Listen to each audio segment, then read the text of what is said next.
we're back at the 29, and lo and behold, there's another giant buck in there, a big typical 10 with some kickers coming off the front of him. We called him the Chub Buck, and that was what we had our sights set on that season. You know, we were going after him. Again, when you're hunting that 29-acre tract, you've got to be really careful the days you hunt in there and how much pressure you give it. But there are a lot of bucks in there, and that's a magical piece of property, but one that you can really learn from, because even if you're not seeing the big deer you're after, you're seeing some of these 2.5, 3.5-year-old bucks. You can see how they interact with each other and how they're communicating and who's dominating who and how it all works. You know, you just got to understand where you are, what the population's like, and you can learn a lot by watching these younger bucks interact with each other. So, you know, it's getting to be late afternoon. I'd seen a few deer, and then all of a sudden what I thought was a doe at the time, and nice 3.5-year-old buck, a really pretty up-and-coming buck, are out in the cattle pasture.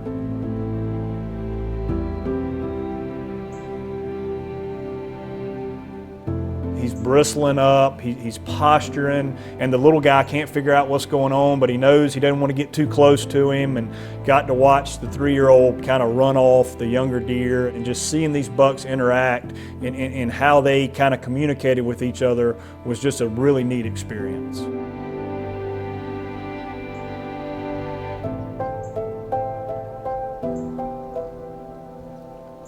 You know, they're kind of jockeying back and forth out there, and then all of a sudden the Chub Buck shows up, and you know, he may have been bedded, you know, up on that hill and kind of saw this going on and didn't like this 3.5-year-old showing his dominance, and he wanted to come show that he was the man, and boom, he shows up in the picture, and it's game on. He's got a big branch hanging out of his horns, he's all postured up, licking his lips, he's looking for a fight, and these other 2 bucks don't want anything to do with him.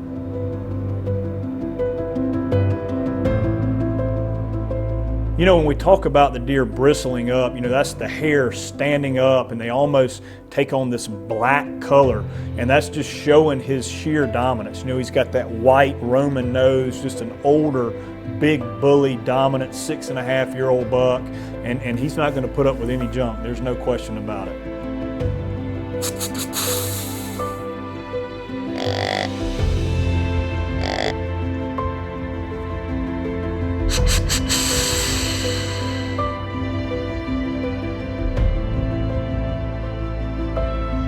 So I hit him right away with a real hard snort wheeze, a couple of them, some really aggressive grunts, and finally get his attention.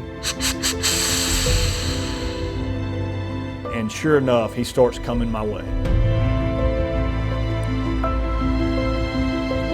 I want to get some kind of barrier behind me when I'm calling, whether it's a lake, a highway, a big open field, you know, something where the buck's not likely to get downwind of me. And for me, if I'm hunting the 29, I've got this big cliff behind me, so it's kind of a natural barrier, and then I wait until I see the deer, and then I can start my calling, and I've got the wind that's really perfect for me. And for him to try and get downwind of me, you know, he's gonna have to come into range. He stops, and he's really wanting to show who's the boss. He walks up to this little tree and starts ripping it to shreds. He's already got a big limb hanging in his antlers, and now he's just shredding this other little tree. And you know, in those 15 minutes, if I can get him over there, I think I'm gonna get a crack at him.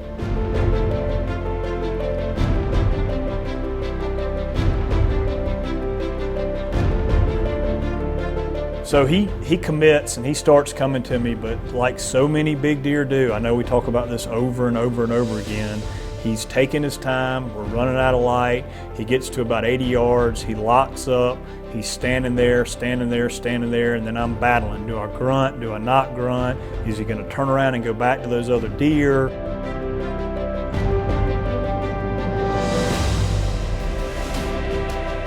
And he came up to the little barbed wire fence, and he was trying to make his decision whether he was going to jump over it or go under it.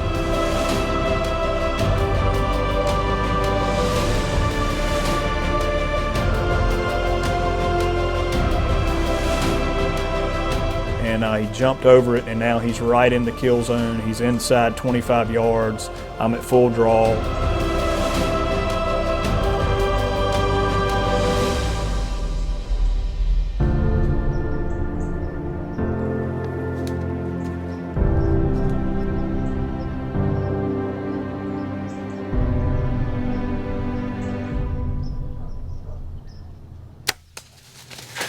I put it right in there, and he wheeled, and the celebration began.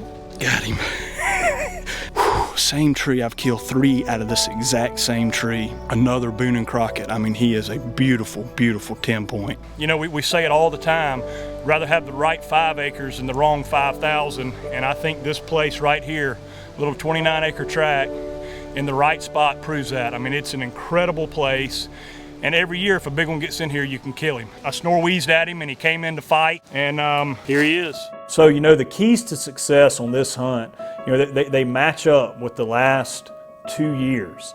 You know, locating the buck, knowing he's in there on the 29, getting the weather exactly right, getting the moon exactly right, consulting the moon guide, knowing when's going to be the best afternoon, and then the communication, being able to communicate with them and seeing the state that they're in. You know, they were aggressive. These deer were aggressive. They had branches hanging out of their antlers where they had been rubbing. They were posturing up. And when you put that system together, you've got to have that system. And yeah, it looks the same every year, but it works.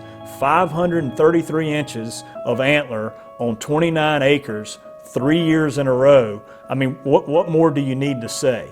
You know, it's a done deal. The system works.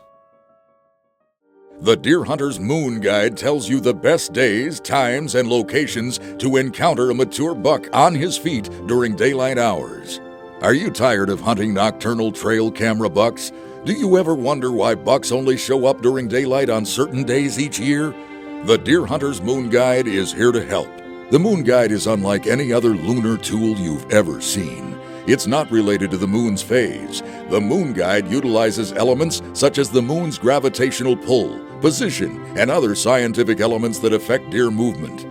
Simply spin the Moon Guide dial to find the peak hunting times and best hunting locations for improving your chance of encountering a big buck on his feet. Save time and money by knowing the best days and weeks each year for effective preseason scouting, scheduling time off work, or planning out-of-state hunts by focusing on the Moon Guide's red moon periods. Get yours today at deersociety.com.